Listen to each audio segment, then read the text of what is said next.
जय विश्व बंधु। श्रीमद् भगवत गीता, संपूर्ण श्रीमद् भगवत गीता हम बंधु इसका अध्ययन कर रहे हैं। अब है अध्यायों का श्लोक संख्या 7।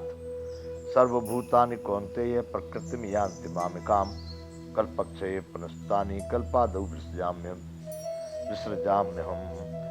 हे अर्जुन, ये संपूर्ण भूत प्राणी कल्पों के अंत में सब भूत प्राणी मेरी प्रकृति को प्राप्त होते हैं, अर्थात प्रकृति में लीन हो जाते हैं। फिर कल्पों के आदि में उनको मैं फिर रचता हूँ, अर्थात सर्वभूतान कौन्तेय प्रकृतिम यान्ति मामकाम। जिस समय पर कल्प का अंत होता है तो सब के सब भूत प्राणी मेरी ही प्रकृति में लीन हो जाते हैं और फिर कल्प के आदि में मैं पुनः फिर से इनकी रचना करता हूँ, अर्थात फिर ऐसे कैसे सृष्टि संसार को फिर तैयार करता हूँ। ये सब भगवान की बातें बंधु। ये परमात्मा के स्वरूप को जानने का बड़ा कठिन है।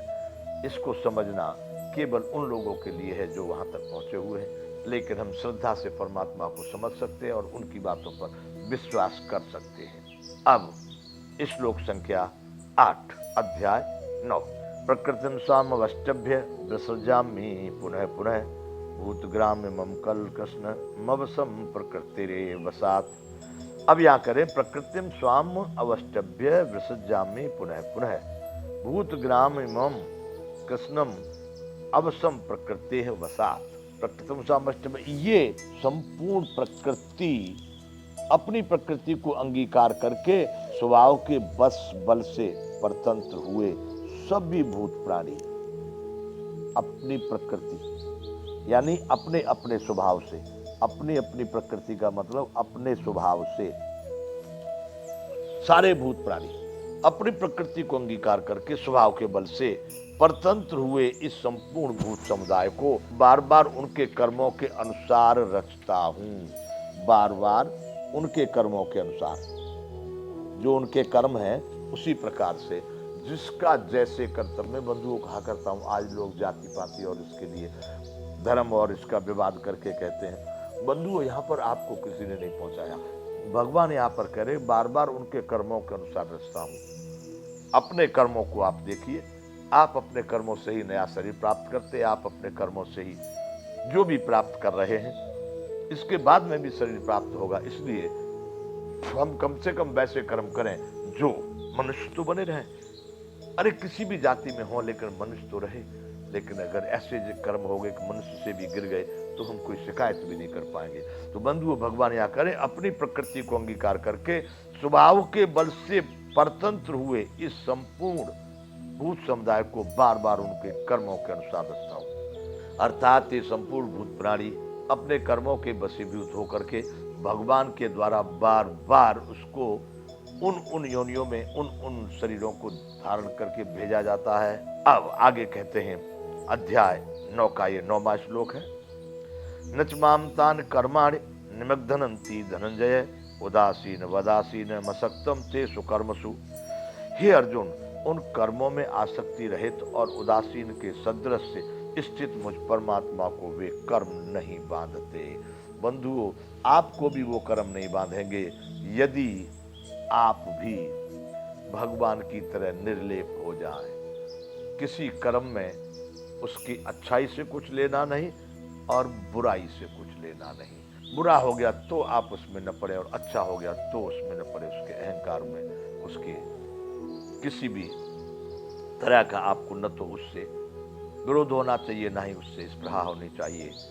इस तरह से कर्म में निर्लेप होने के पश्चात आपको भी वो कर्म नहीं बांधते, सभी परमात्मा को समर्पित कर देते हैं। भगवान यूं कह रहे हैं कि अर्जुन, उन कर्मों में आसक्ति रहित और उदासीन के सदृश स्थित मुझ परमात्मा को वे कर्म नहीं बांधते। उदासीन, उनसे मेरा कोई अटैचमेंट नहीं, कोई लगाव नहीं है। इसलिए कर्म तो मैं भी करता हूँ, सारे कर्म मेरे द्वारा हो रहे हैं, लेकिन वो कर्म मुझे नहीं बांधते, क्योंकि मैं उनमें सदैव उदासीन हूँ। मेरा उनमें कोई लगाव नहीं है, कोई रति नहीं है, इसलिए वो कर्म मुझे नहीं बांधते। बंधु, इसी प्रकार से इस संसार में जो भी पुरुष उन कर्मों से निर्लेप हो जाता है, उनमें उसका मोह नहीं होता, उसका लगाव नहीं होता, वे कर्म उस पुरुष को भी नहीं बांधते। बंधु अब इसी अध्याय 9 का 10वां श्लोक है। मयाध्यक्षेण प्रकृति सूयते सचराचरम हेतु नानेन कौन्तेय जगद्वि परिवर्तते। अब कह रहे हैं अर्जुन, ये संपूर्ण प्रकृति मेरे अधिष्ठान में, मेरे मुझ अधिष्ठाता के सकाश से प्रकृति सचराचर जगत, सर्व जगत को रचती है और इस हेतु से ही यह संसार चक्र घूम रहा है। इस सब का अधिष्ठाता, सबका आधार, सबका आश्रय, सबका रचना करने वाला सब कुछ मेरा ही स्वरूप है। इसलिए भगवान कहते हैं कि मेरी प्रकृति मुझ अधिष्ठाता के सकाश से चराचर सहित, अचर और चर जितने भी ईंट पत्थर पहाड़ भी है ना बंधुओं, वहां से लेकर के पेड़ पौधे, पशु से लेकर के मानव तक, जहां तक हमारा मन भी जाता है, भगवान कह रहे हैं कि मेरे ही सकाश से प्रकृति सचराचर सर्व जगत की रचना करती है। इस हेतु से ही सारा संसार चक्र घूम रहा है। बार बार इसकी रचना होती है, फिर बिगड़ता है, फिर बनता है, फिर बिगड़ता है। बस इसी प्रकार से संपूर्ण संसार चक्र घूम रहा है। अर्थात अपने कर्मों के आधार ही ये सब अपनी अपनी प्रकृति को प्राप्त होकर के प्रकृति के द्वारा रचे जाते हैं और उन जगहों पर इनको उत्पन्न कर दिया जाता है। बंधुओं, अब अध्याय 9 का 11वां श्लोक है। अब जानन्ति माम मूढ़ा मानुषी तनुमाश्रितम परम भावो जानन्तो मम भूत महेश्वरम। मेरे परम भाव को न जानने वाले मूढ़ लोग मनुष्य का शरीर धारण करने वाले मुझ संपूर्ण भूतों के महान ईश्वर को तुच्छ समझते हैं।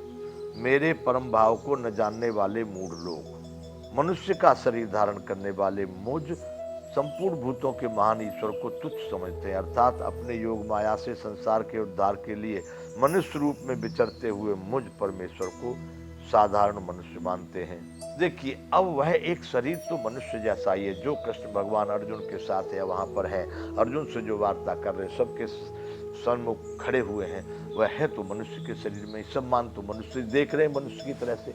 लेकिन भगवान उस शरीर में जो सत्ता व्याप्त है, जो आत्मा व्याप्त है, जो स्वभाव है, जो स्वरूप है, वह साधारण नहीं है। वह उस परम तत्व का ही स्वरूप है और वो आप में भी है, लेकिन हम उसको समझ नहीं पाते, हम वहां तक पहुंच नहीं पाते। वह उस परम सत्ता को पाए हुए हैं, इसलिए उस शरीर में वह परम सत्ता है। इसलिए वो कह रहे हैं कि मेरे परम भाव को न जानने वाले मूढ़ लोग, मनुष्य का शरीर धारण करने वाले, मेरे परम भाव को, परम मतलब हम इस भावों में है, सांसारिक भावों में, रोटी कपड़ा मकान दुकान, मेरा मैं और मेरा तू और तेरा, लेकिन वो उस परम भाव में है।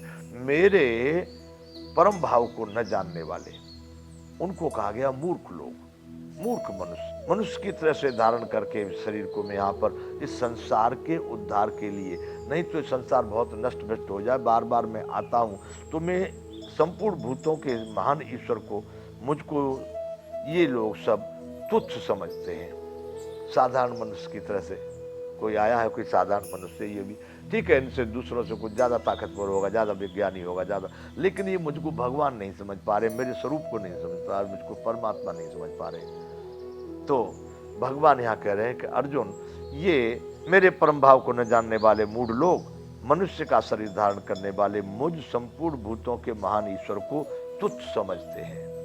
अर्थात अपने योग माया से संसार के उद्धार के लिए मनुष्य रूप में विचरते हुए मुझ परमेश्वर को साधारण मनुष्य मानते हैं। जैसे सभी साधारण मनुष्य हैं, वैसे ही एक ये भी है। बंधुओं, यहाँ पर हम अभी विराम करेंगे, फिर ये कार्यक्रम चालू रहेगा। जय विश्व बंधु।